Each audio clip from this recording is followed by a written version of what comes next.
Good morning, everyone, and thank you for joining us on this beautiful spring morning.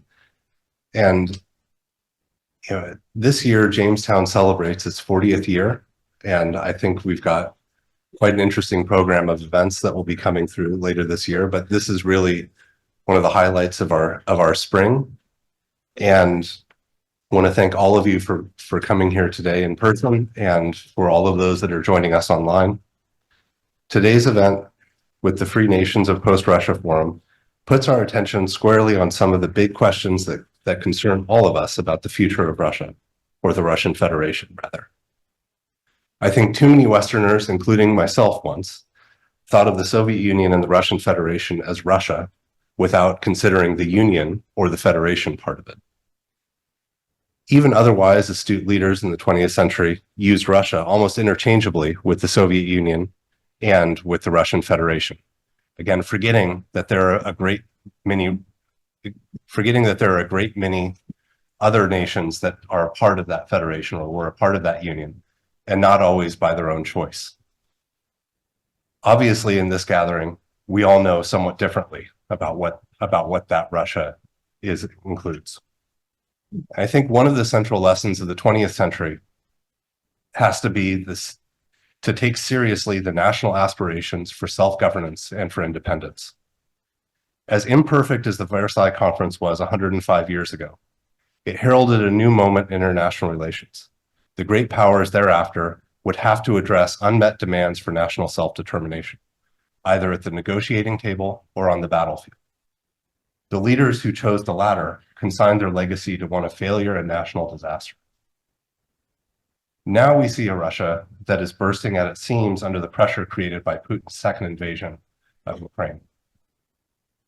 Putin has clearly been trying to shelter the Russian population, but he is doing so once again by Russia's imperial practices, placing the war burden on many of the nations that are represented here in this room, and to protect his power base and to protect the Russian people from the consequences of their actions. Many of you will know the pressures better than I: the higher crime rates, struggling industry, official lies about battlefield deaths, convict labor, and what some of Jamestown's analysts have been calling the paramilitarization of Russian society and state. And I'm proud to lead an organization that has covered these fractures week in and week out, unlike nearly any other think tank or other research organization out there. And I should just say, Jamestown will continue to do so. This is one of our priority areas. It always has been, and it always will be. We cannot predict if or when the Russian Federation will fracture, but our experience should have taught us the importance of being prepared and recognizing the possibility. Today is a necessary step toward that preparation. But before I introduce our first speaker, I want to give a particular thanks to Margarita Asanova, our senior fellow, and Oleg of the Free Nations of Post-Russia Forum for their tireless efforts to organize this conference and get everyone here today and to arrange all of the speakers in the agenda.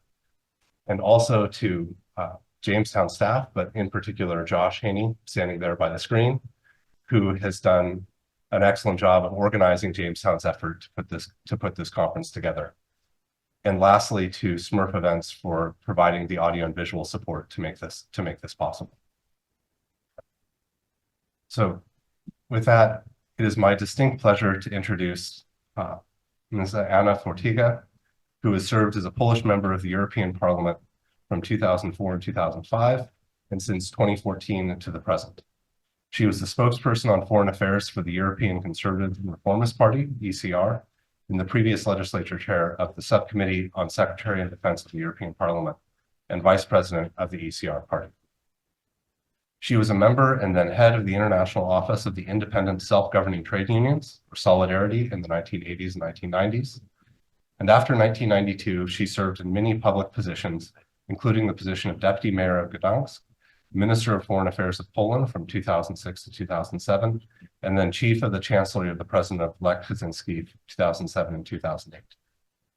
From 2006 to 2010, she was a member of the National Security Council, and she served as a member of the Polish Parliament, Sejm, in 2011 to 2014.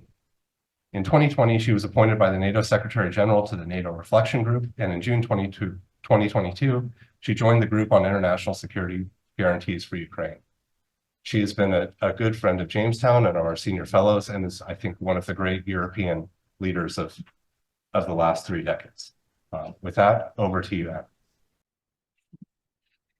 Thank you very much indeed, President, and thanks to both Jamestown and the Free Nations of Post-Russia Forum for hosting me during this important event in Washington, D.C. I was really lucky to participate in forums since the outset during first forum in Warsaw, and then consecutive ones, including very important in happening in Brussels previous year, gathering representatives of numerous nations. You are right, President, that usually thinking about the Tsarist Russia or the Soviet Union, not to speak about current Russian current form of Russian Federation, we usually take into account policy of Russia, and speaking about opposition, we usually think about those native Russians opposing the autocratic regime, while for decades, if not centuries, we used to name Russia a prison of nations, knowing about tragic fate of nations like Circassians in the 19th century or others.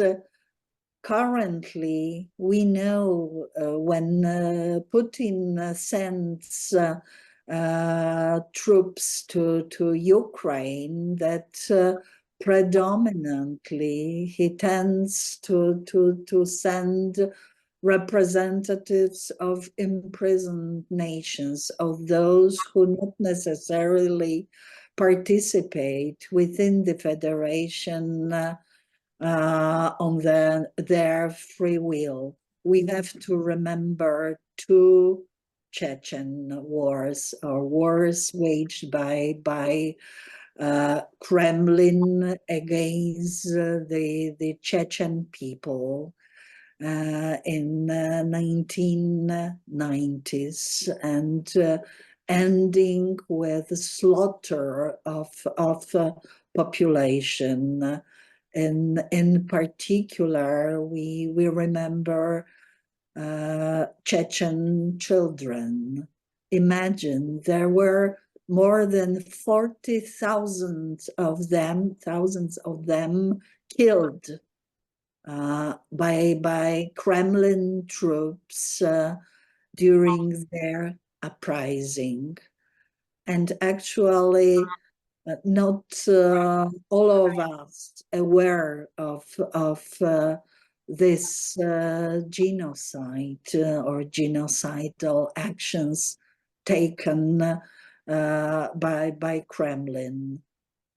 Now, with full-scale invasion of Russian Federation against Ukraine, those who participate in political activity on the international arena, coming from Central and Eastern Europe, it is more than obvious that result of the war in Ukraine is to be freedom of further nations, because so many of them really long for this freedom, independence, and self-determination. I belong to the nation that for over 100 years, 123 years, experience partition and subordination to big powers of Europe, Russia, Prussia, and Austria.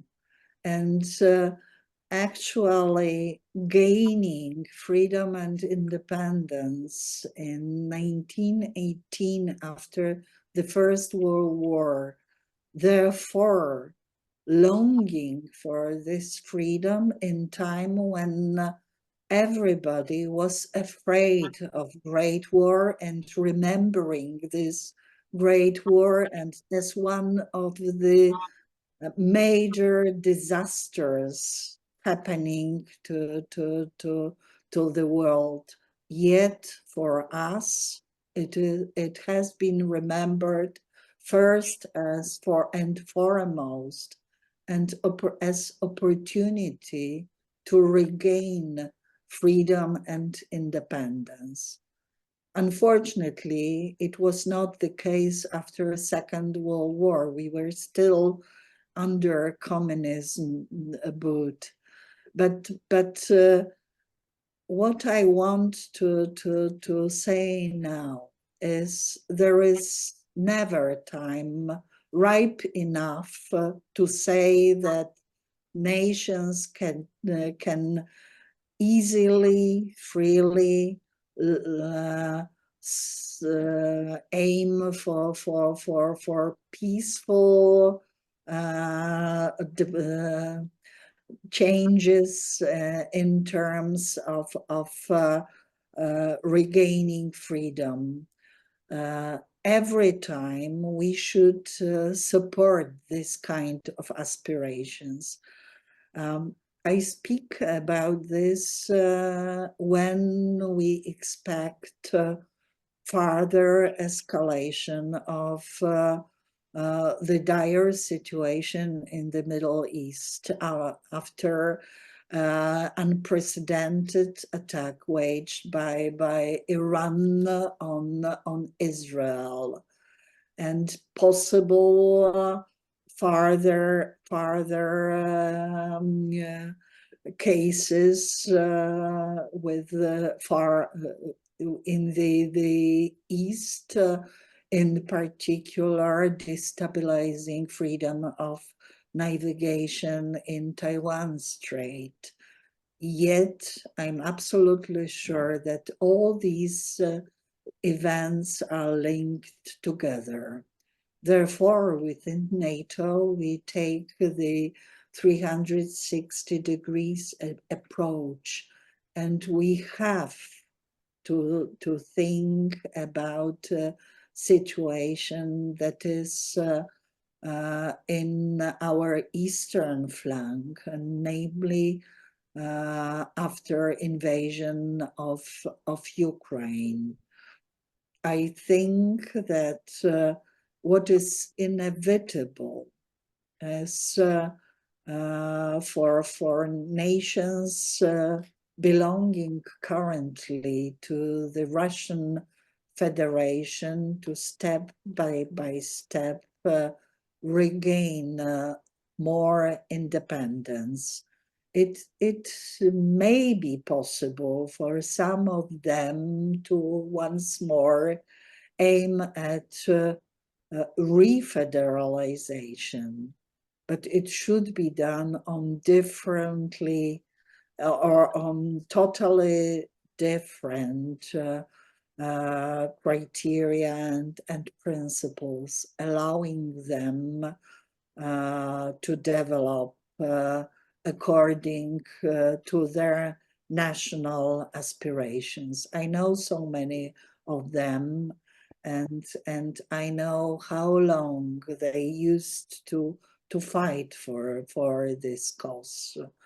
Once more, we stand by you, and regardless of international situation, we wish you freedom and independence. And I would like to convince my Western colleagues, my Western leaders, that artificial control of the situation by Kremlin is not secure. The criminal in the war criminal on the top of a very powerful state does not mean security. Actually, he is more and more unpredictable. And therefore, I think that rupture of the Russian Federation, although complicating situation and probably difficult to control, is more secure than leaving this part of the world in the hands of simply somebody resembling Adolf Hitler. Thank you.